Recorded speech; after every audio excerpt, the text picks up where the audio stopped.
Hello friends, good নুন। তা এখন ভর দুপুরবেলায় রেডি হয়ে বেরিয়ে পড়লাম আমতলাতে যাওয়ার জন্য। হঠাৎ মনে হলো যে একটু আমতলা থেকে ঘুরে আসলে কেমন হয়, অনেক কদিন যাইনি, ইচ্ছা হচ্ছিল যাওয়ার, তাই বললাম যে চলো। তাই এখন যাচ্ছি আমতলাতে।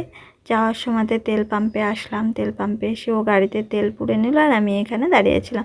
তা আমি পেছনের দিকে তাকিয়ে দেখি বাবুও এখানে দাঁড়িয়ে আছে। পেছনে এসে আমি বলছি, কী রে তুই এখানে কেন? তখন এটা ওটা বলতে শুরু করলো।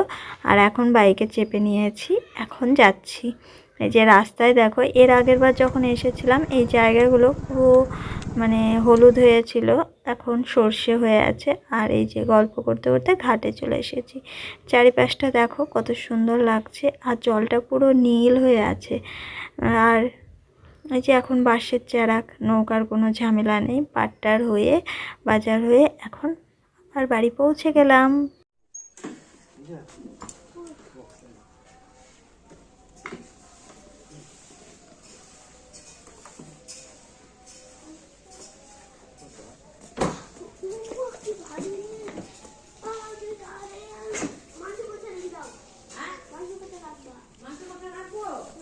কেন তোর দিদা এখনো মাংস কষতে পারেনি?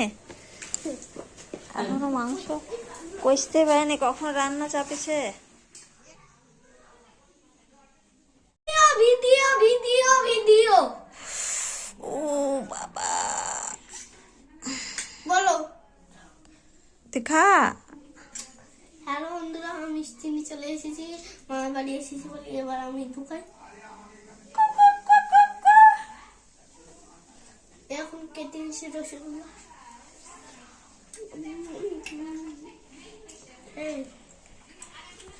আবার দিয়েছি, হাত ছাড়া তো করা যায় না। কি খাচ্ছ তুমি? এখন ডাক চলে এসেছে খাওয়া দাওয়ার জন্য, তাই এখন আমরা যাচ্ছি রান্নাঘরে। আর ও ঘরে বাবা আর বাবু পৌঁছে গেছে। তা বাবু এসেই ঝামেলা শুরু করে দিয়েছে, ও এই থালায় খাবে না, ও খাবে সাজানো থালি।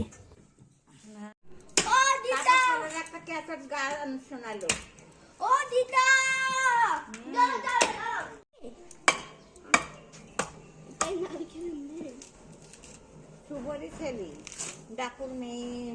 গুড ইভিনিং, শুভ সন্ধ্যা। তার সন্ধ্যাবেলায় মা নিয়ে চলে এসেছে গরম গরম চা, সাথে এক প্যাকেট বিস্কুট। দেখো প্লেটে করে বিস্কুট আনেনি, কিন্তু পুরো প্যাকেট এনে দিয়ে দিয়েছে, যত ইচ্ছা বিস্কুট খা।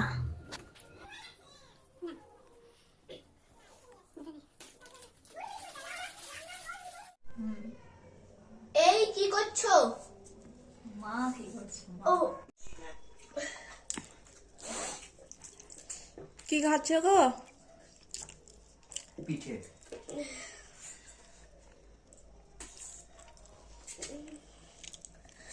তুমি কি খাচ্ছ? ম্যাগি। বাবু হ্যাঁ, কি খাওয়া হচ্ছে? ম্যাগি আচ্ছা, পিঠে খাবা না? খাবো, ম্যাগি খাই না। আচ্ছা, খাও তাহলে।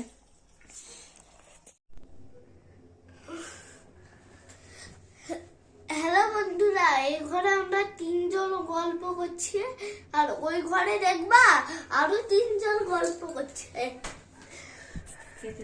বাবু তোমাদেরকে যেটা বললো, ওই ঘরে তিনজনায় গল্প করছে, বাবা মা আর ছোট পিসি, তিনজনাতে গল্প করছিল। আর বাবু গিয়ে ভিডিওটা তুলে আনলো। তা চলো আজকের মতো এখানেই শেষ করছি, আবার দেখা হবে অন্য ভিডিওতে। আর ভালো লেগে থাকলে লাইক কমেন্ট শেয়ার করে দিও। আজকের মতো টাটা।